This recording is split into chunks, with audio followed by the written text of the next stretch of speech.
Homemade spikes disabled 2 Hidalgo County patrol cars. Investigators call for tougher laws. Channel 5's Erica Crawford tells us they want to change the way those spikes are classified. Erica's live in the newsroom. Guys, these spikes are a triangle of nails, and authorities don't know who's making them. Sheriff Lupe Trevino says they only serve one purpose: to kill.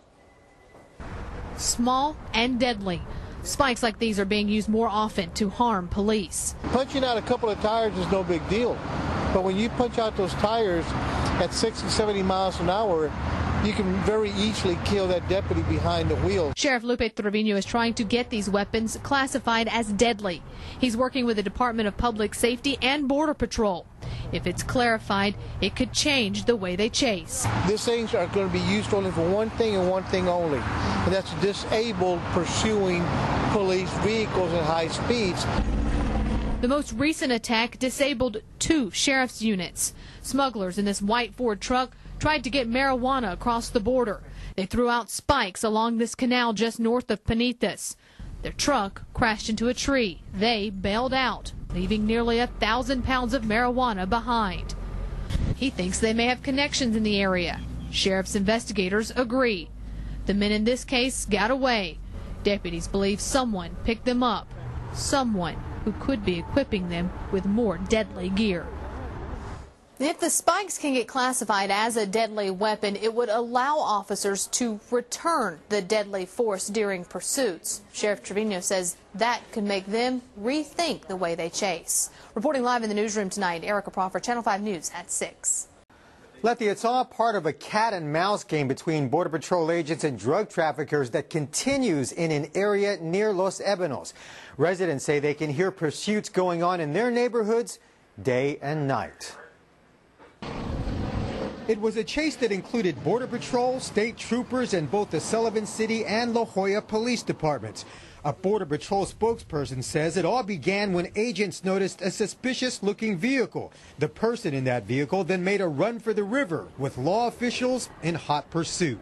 Right now, this chopper is actually looking for a suspect that threw spikes on the road and caused a Border Patrol unit to have a flat.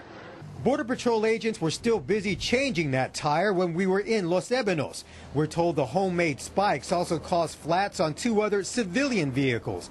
According to Border Patrol, over 600 pounds of pot was recovered from the runaway vehicle, but the suspect got away. But these kinds of pursuits are nothing new for folks in Los Ebanos, folks like Petra Grosso. And it's not all just Border Patrol. Sheriff, state troopers, Sullivan PD. Choppers. Those we do hear a lot. Every evening, during the days, the mornings, you can hear them overhead, the helicopters. Sometimes we'd hear the Mexican helicopter. So you're used to this kind of activity? Yes, basically yes. Okay. TPS choppers continue to search for the suspects near Los Ebanos while we were there, but were unable to find him.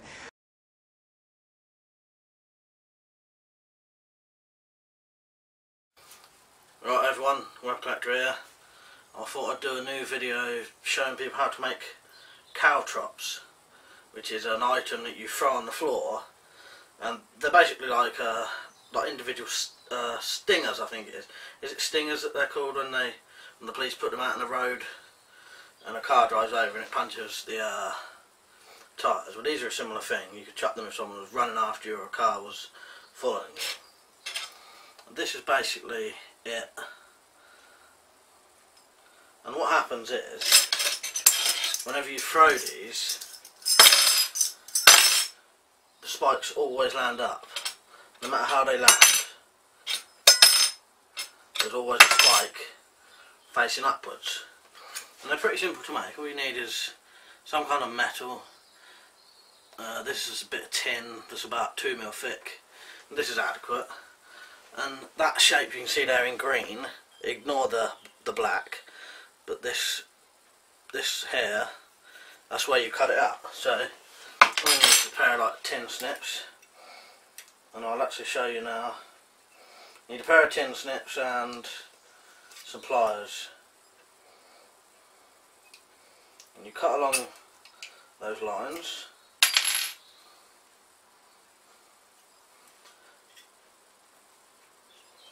Just cut this one out. took me about 10 minutes to make. 1, 2, 3, 4, 5, 6. 6. Right, and you get a pair of pliers and you bend the spikes over opposite ways. So you bend one that way and then this one will go that way. So you turn it over. Well, if you turn it over you can bend it the same way, and then you have them like that. And don't do them at 90 degrees, you do them more like 45 degrees. And if you make sure you do them all the same, they'll stack up as well. And that is basically it. And that then, no matter how they land,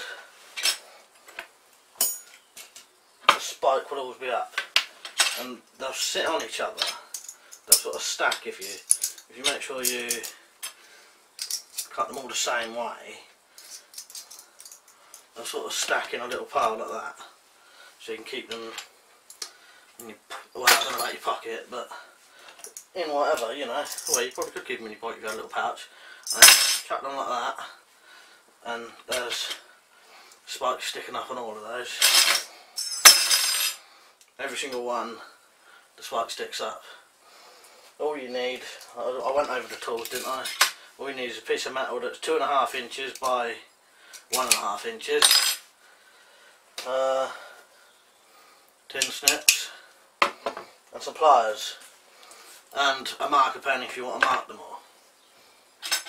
But that is it. That is how to make caltrops out of tin, or you could use thicker steel if you wanted to, and just use a vice to bend it. You know, we could heat the metal up and then bend it. Lots of ways you could do it. You know, with better metal, and you could sharpen them up. And look, at every single one, there's always a spike sticking up. Yeah. Right, I'll do a new video soon showing how to make a different kind of caltrop out of nails. Yeah, and that is the caltrops. I hope you liked it. See you later.